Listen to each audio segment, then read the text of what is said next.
Good morning, students. I, Tanuja Kiran from Usha Martin World School, welcome you all in our class 12th physical education. Hope you all are safe at home, students. Today we are going to discuss about physiological factor determining endurance and flexibility. Students, earlier we discussed about physiological factors determining endurance. First topic, aerobic capacity. Today we will continue first with physiological factors determining endurance. Let's start, students. First is lactic acid tolerance. During anaerobic respiration, it means respiration in the absence of oxygen. In active muscles, lactic acid is produced along with the liberation of energy. Lactic acid is an organic compound that accumulates in muscles during excessive or long-term physical activities. A person feels tired and cramps due to the accumulation of lactic acid. In other words, lactic acid hinders muscles movement. The tolerance capacity of lactic acid can be improved through training that enables a sports person to work hard without getting tired. Hence, by improving lactic acid tolerance, we can improve our endurance. It means anaerobic respiरेशन के दौरान energy के साथ साथ lactic acid भी produce होता है और हम जब बहुत ज़्यादा एक्सरसाइज या फिजिकल एक्टिविटी करते हैं तो यह लैक्टिक एसिड हमारे मसल्स में जमा हो जाता है जिसके कारण हम थकान महसूस करते हैं और इसको ट्रेनिंग के थ्रू हम इम्प्रूव कर सकते हैं। थर्ड पॉइंट है हमारा movement economy technique. Unnecessary activities make athletes tired soon. If the athletes control their activities, they can increase their strength, speed, and endurance. For example, a runner can show better performance in race by controlling his or her head and hand activities because by doing so, his or her energy is not wasted in unnecessary activities. The energy thus saved can be utilized in later stages of the activities. Hence, movement economy techniques enhance endurance. Movement economy techniques यह कहता है कि unnecessary activities make athletes tired soon. मतलब unnecessary activities athlete को जल्दी थका देता है। अगर एथलीट अपने unnecessary activities को कंट्रोल कर लेता है तो वो अपने स्ट्रेंथ, स्पीड और एंड्योरेंस को बढ़ा सकता है। फॉर एग्जांपल, जैसे कोई स्प्रिंटर है, रनर है, वो एक बेटर परफॉर्मेंस शो दे सकता है अगर वो अननेसेसरी एक्टिविटीज़ को कंट्रोल कर लेता है। वो उस समय अगर कंट्रोल कर लेता है तो वो अपनी एनर्जी को सेव कर रहा है और उस एनर्जी को आगे के एक्टिविटीज़ में वो यूज़ कर सकता है। और मूवमेंट इकोनॉमी इनहेंस एंड्योरेंस। ठीक है। फोर्थ पॉइंट है हमारा मसल्स कॉम्पोजिशन।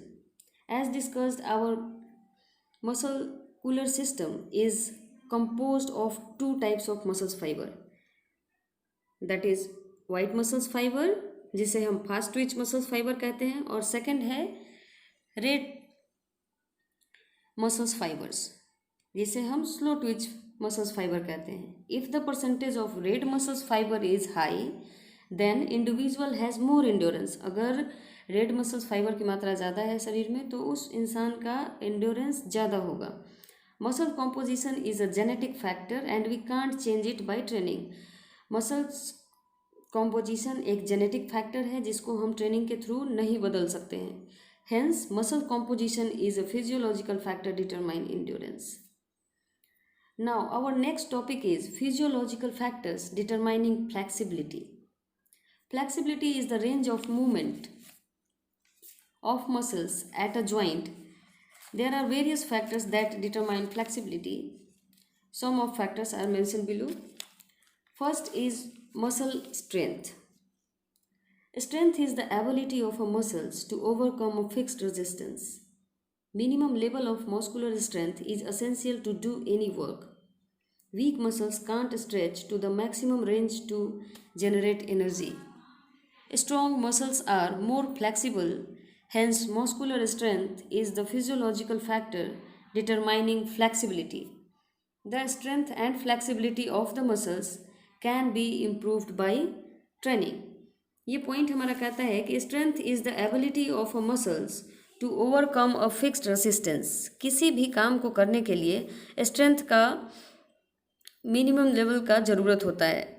कमज़ोर मसल्स एनर्जी जनरेट करने के लिए मैक्सिमम रेंज तक स्ट्रेच नहीं कर सकते हैं। स्ट्रॉन्ग मसल्स ज़्यादा फ्लेक्सिबल होता है, इसलिए मस्कुलर स्ट्रेंथ एक फिजियोलॉजिकल फैक्टर है फ्लेक्सिबिलिटी को डिटरमाइन करने में।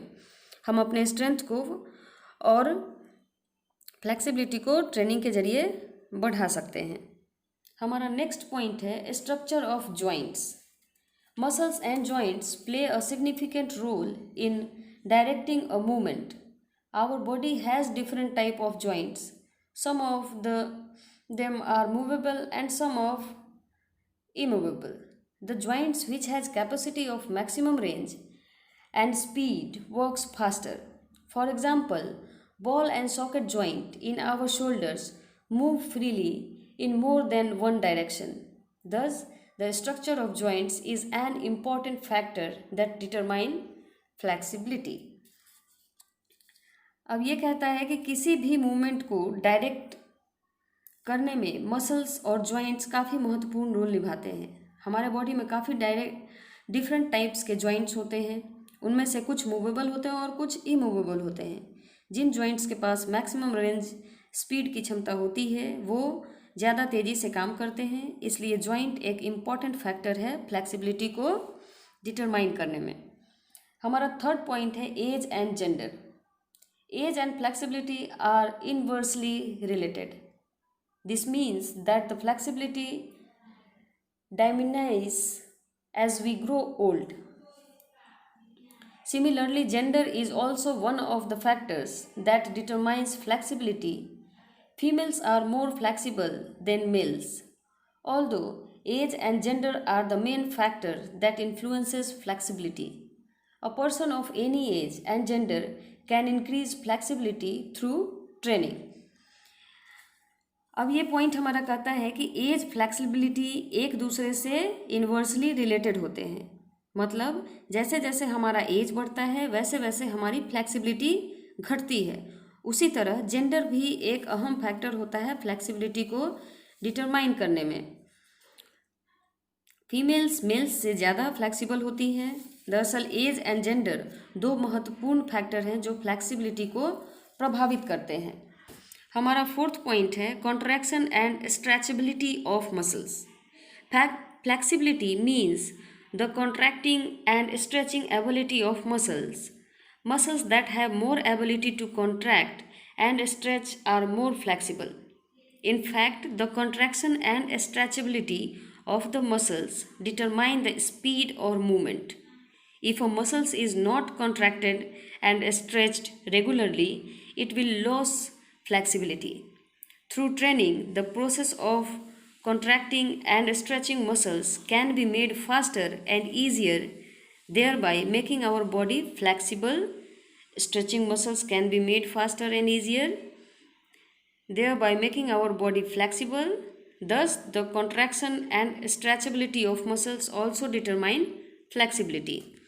ये पॉइंट हमारा कहता है कि मसल्स के कॉन्ट्रैक्शन एंड स्ट्रेचिंग एबिलिटी को फ्लेक्सिबिलिटी बोलते हैं।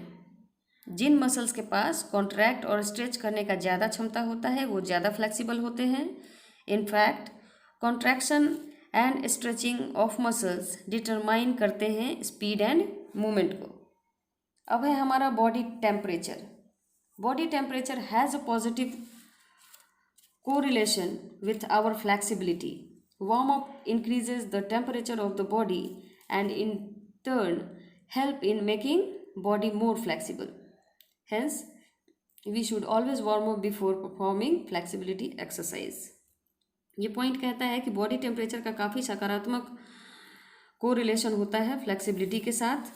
वार्म अप करने से हमारे बॉडी का तापमान बढ़ता है और हमारे बॉडी को और फ्लेक्सिबल बनाता है। इसलिए हमें हमेशा वार्म अप करना चाहिए एक्सरसाइज से पहले।